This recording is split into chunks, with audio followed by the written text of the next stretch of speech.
Gözüne çatanda fırsadan el çek. Koy onun nazını ben özüm çekim.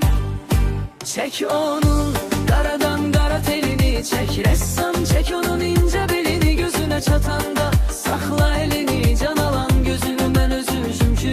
Çek onu, çek onu, sevgimin şeklini, çek onu, çek onu, çek onu, nazı mene kalsın, çek onu.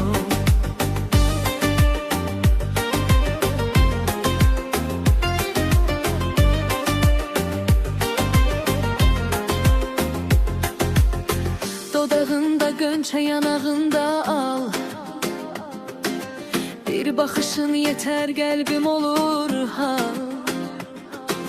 Saçının gölgesi düşsün bu tablodan.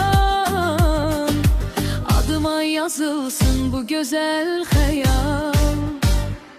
Sen xətti düz çək, mən ürəyi çəkim.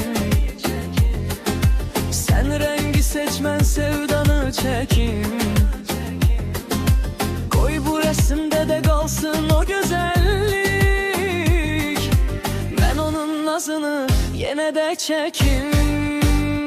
Çek onun karadan kar delini, çek ressam, çek onun ince belini. Gözüne çatanda sakla elini, can alan gözünü ben özüm çekim. Çek onu, çek onu, sevgimin şeklini, çek onu, çek onu, çek onu, nazı mene kalsın, çek onu.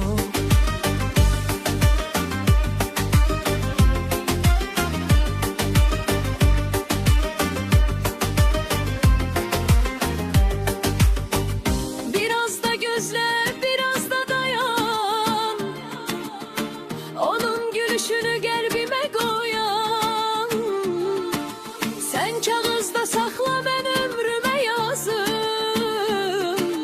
Bu sevdanın adıyla yine kayıdan. Çek onun karadan kara telini, çek ressam, çek onun ince belini. Gözüne çat onda sakla elini, can alan gözünü ben özüm çekim.